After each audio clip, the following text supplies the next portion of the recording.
Hello friends, very good morning. In our previous lecture,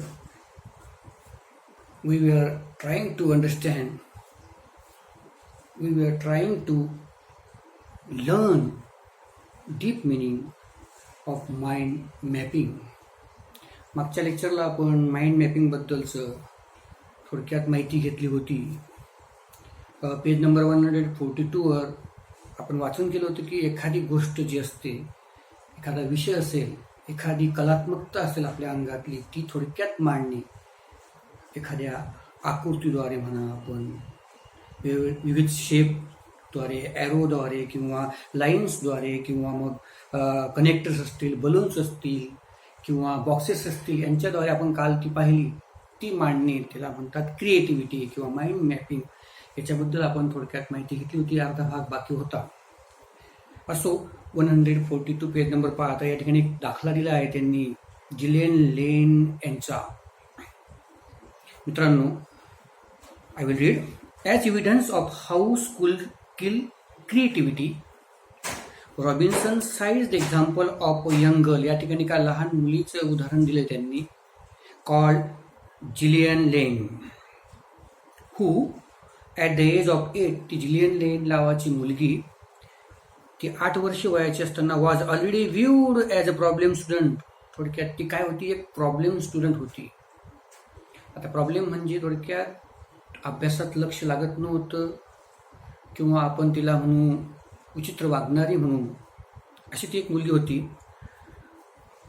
with a probable learning difficulty due to her inability to sit still and concentrate.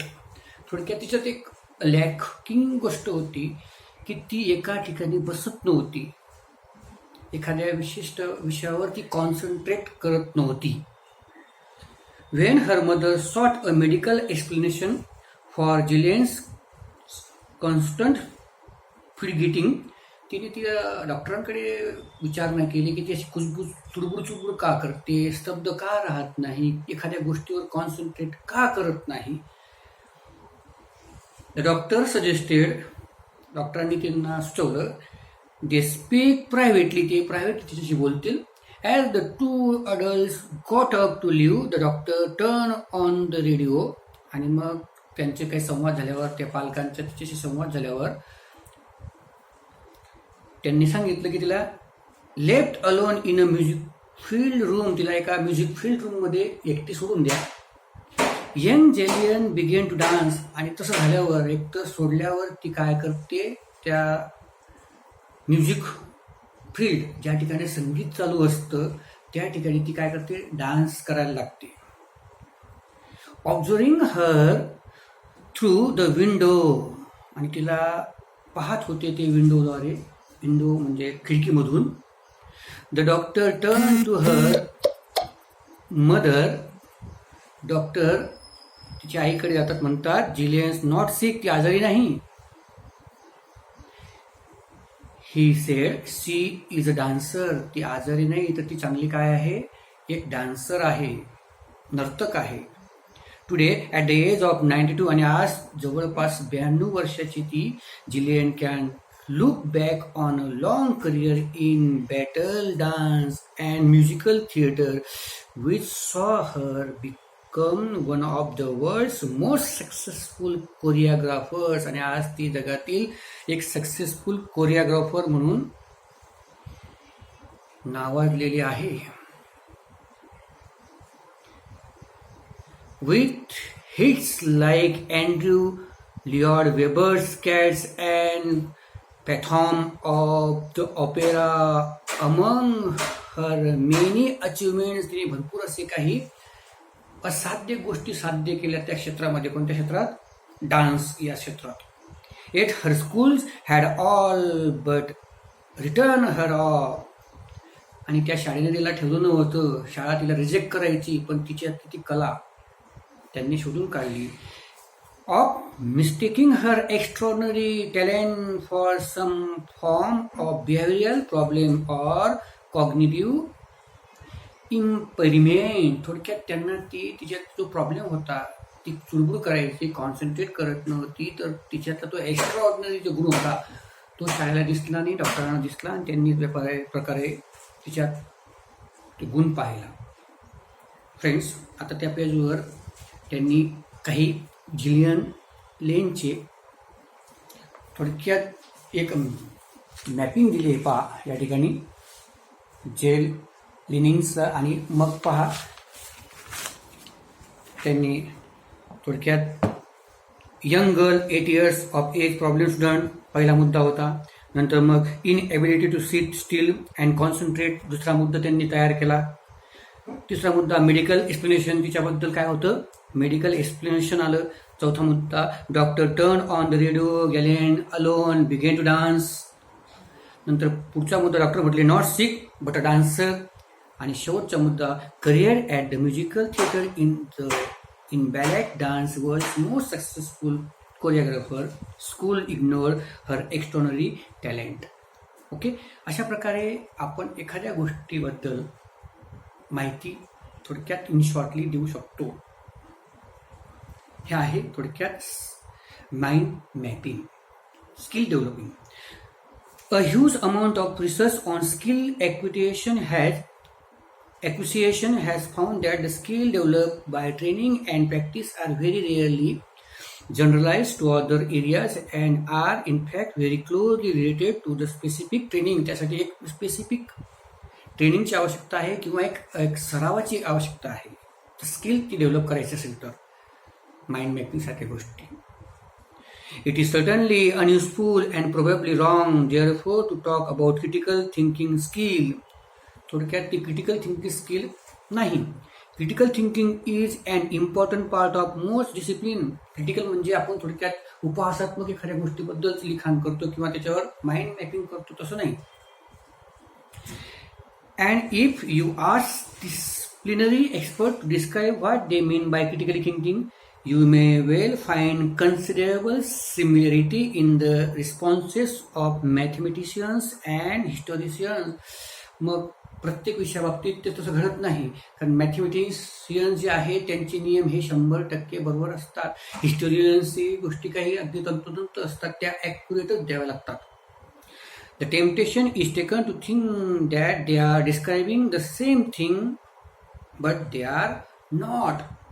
आणि काही ज्या भावनिक गोष्टी असतात ते योग्य वाटतात किंवा ते मांडतात, पण ते राहत नाही तशा, जस्ट इमॅजिन सारख्या ते मांडतात. The same is true for creativity. आणि क्रिएटिव्हिटीसाठी पण तीच गोष्ट आहे. Creativity is not a single thing but in fact a whole collection of similar but different process. Creativity in mathematics is not the same as creativity in visual art. Mathematics बाबतीत, गणित विषयाबाबतीत हे creativity लागू होत नाही. तिथं नवीन create करता येत नाही. जे नियम आहेत गणिताचे तेच असतात. If a student decide to be creative in mathematics by deciding that 2 + 2 = 3, that is not being creative. 2 + 2 = 3 जर म्हणेल तो एखाद्या क्रिएटिव्ह व्यक्ती, तर ते योग्य आहे का? नाही. 2 + 2 = 4च आहे. ते क्रिएटिव्ह नाही. It is just silly since the student is no longer doing mathematics. Creativity involves being at the edge of a field but still being within it. Similar arguments can be made for other 21st century skills such as problem solving, communication, and learning how to learn. There is some evidence that students who learn to work well with others in one setting may be more effective doing so in other settings. So some transfer is definitely possible. आता या ठिकाणी page number 144 वर 21st century skill दिलेले आहे. ते skill थोडक्यात problem solving आहे. 21st सेंचुरीमध्ये जे काही विद्यार्थी असतील, जे काही व्यक्ती असतील, त्यांच्यात कोणत्या कोणत्या गोष्टी पाहिजे त्या थोडक्यात त्यांनी त्या ब्रेन माइंड मॅपिंगमध्ये किंवा एक प्रकार त्यांनी एक बॉक्सेस तयार केला आहे. ट्रायंगलद्वारे ते बॉक्सेस तयार केले आहे, या ठिकाणी त्यांनी दाखवलेलं आहे. तर थोडक्यात कोणते कोणते आहेत ते 21st century skills problem solving आहे, नंतर मग कम्युनिकेशन आहे. जर तुम्हाला कम्युनिकेशन येत असेल ते अतिशय उत्तम आहे. ती गोष्ट जर तुम्हाला you want to go ahead, जर तुम्हाला चांगलं वर जायचं असेल, चांगल्या व्यक्ती बनायचं असेल. त्यानंतर ट्रान्सफर ऑफ स्किल, योग्य ठिकाणी कोणतं स्किल वापरायला पाहिजे याचे ट्रान्सफॉर्मेशन असेल, ही गोष्ट असायलाच पाहिजे 21st सेंचुरीमध्ये. आणि लर्निंग हाऊ टू लर्न, आणि एखादी गोष्ट कशी शिकायची हे शिक्षणही आवश्यक आहे. अशा प्रकारे खालचा जो टेबल आहे किंवा खालचा तक्ता जो आहे की फोरफ्रंट ऑफ ऑल एज्युकेशन याच्याबद्दलचा आहे. तो फोरफ्रंट म्हणजे थोडक्यात आघाडी. तर त्या एज्युकेशनमध्ये आघाडी जर मिळवायची असेल, एज्युकेशनमध्ये जर आपल्याला पुढे राहायचं असेल, तर मी थोडक्यात ते मॅपद्वारे तुम्हाला सांगू शकतो की मास्टरिंग डिसिप्लिन्स, की आपण प्रत्येक गोष्टीत एक शिस्त बाळगली पाहिजे. लर्निंग टू कम्युनिकेट इफेक्टिव्हली, आणि आपण आपलं संभाषण इतर लोकांशी अगदी व्यवस्थित साधलं पाहिजे. किंवा engaging civically in discussion and argument, so do school skill creativity. त्या लोकांशी संवाद अगदी व्यवस्थित साधला पाहिजे. आणि त्यासाठी मग एज्युकेशनल गोल्स दिले त्यांनी, what is true, what is beautiful and what is good. थोडक्यात अशा प्रकारे हे जी क्रिएटिव्हिटी आहे आपल्याला मांडता येईल. थोडक्यात the short answer is no, although they certainly can if they forgot two important lessons. Now I read.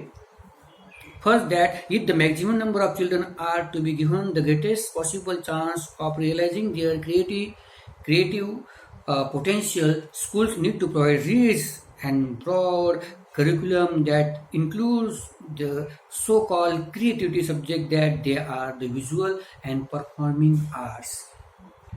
And second, that if they are serious about cultivating real creativity across the curriculum, म्हणजे अभ्यासक्रमाव्यतिरिक्त सुद्धा असे काही उपक्रम असतात creativity करण्यासाठी. मित्रांनो, प्रत्येक विषयामध्ये आपण क्रिएटिव्हिटी करू शकतो. जसं आपण एखादा विषय असेल तर त्याचे मेन पॉईंट्स काढतो, सब पॉईंट्स काढतो. थोडक्यात त्याच प्रकारची ती गोष्ट आहे. थोडक्यात they need to remember that creativity describes a whole collection of similar but different processes. In other words, they need to understand the central place of the disciplines in education and take them as their starting point in curriculum design. अशा प्रकारे थोडक्यात त्या mind मॅपिंगला किंवा त्या क्रिएटिव्हिटीला उजाळा देण्यासाठी आपण ते क्रिएटिव्हिटी वर्क चालू ठेवलं पाहिजे. We must start that work. तुम्ही कोणताही विषय घ्या, या ठिकाणी कोणताही विषय त्याला क्रिएट करता यायला पाहिजे. थोडक्यात समजा तुम्हाला दिला मी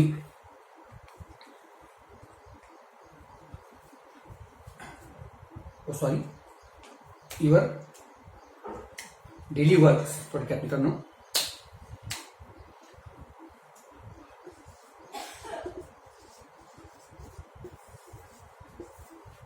तुम्ही केव्हा उठतात, डेली रुटीन काय आहे, या ठिकाणी तुम्ही अशा प्रकारे तुम्ही ते वर्क फिलअप करू शकता. डेली रुटीन अशा प्रकारे तुम्ही ती माहिती मांडू शकता. Daily work means wake up 5:30, then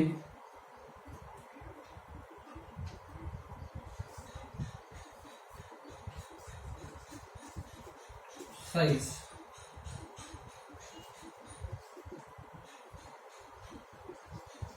AM, exercise at 6 AM.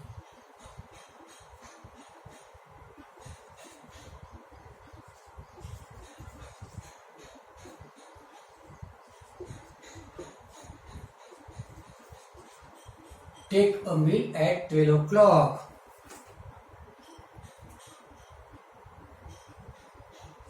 Ten to 12 study. 10 ते 12 अभ्यास.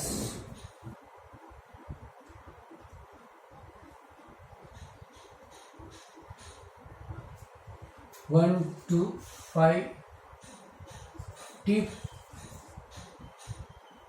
स्टडी. अशा प्रकारे तुम्ही एखादी स्किल कोणत्याही गोष्टी बाबतीत तुम्ही ते माइंड मॅपिंगद्वारे किंवा स्किल क्रिएटिव्हिटीद्वारे तुम्ही क्रिएट करू शकता आणि त्याला ते एक्सपांड करू शकता. मित्रांनो, ही गोष्ट सरावानेच पूर्ण होऊ शकते. अशा प्रकारे आपण हा जो भाग आहे माइंड मॅपिंगचा हा भाग थोडक्यात पाहण्याचा प्रयत्न केला, परंतु त्याच्यावर आपण ब्रेनस्टॉर्मिंगवर याच्यावर फोकस करू. आणि त्या ठिकाणी मित्रांनो, जर तुम्हाला अजून माहिती पाहिजे असेल तर E5 मध्ये E5 जो क्वेश्चन आहे, browse the internet to know the following. नेटच्या द्वारे तुम्ही या गोष्टींची माहिती घेऊ शकता. Different frames design on mind mapping, benefits of mind mapping, त्याचे फायदे कोणते, त्याचे फ्रेम कसे आहेत, uses of mind mapping in note taking and difference between mind mapping and concept mapping. ही माहिती तुम्ही नेटद्वारे मिळवू शकता. आता याच्याबद्दल आपण उद्या बोलू. आता ब्रेनस्टॉर्मिंग हा जो भाग आहे उद्या याच्याबद्दल आपण सविस्तर चर्चा करू. ओके माय फ्रेंड्स, ओके, गुड डे. आणि रिस्पॉन्स दिला, तुम्हाला दिलेले वर्क जे आहे, असाइनमेंट आहे, अजून तुम्ही रिस्पॉन्स देत नाही. तुम्हाला ॲक्टिव्हिटी दिली आहे ते मागची, मी त्याच्याबद्दल लिखाण तुम्ही करत नाही. Be serious. ओके, नाही तर मग काय अर्थ नाही. आम्ही फक्त शिकवतोय आणि तुम्ही काय करता आहात काय माहीत. पुस्तक घ्या, पुस्तक वाचा, 2दा 3दा त्याला समजून घ्या. Okay, good day.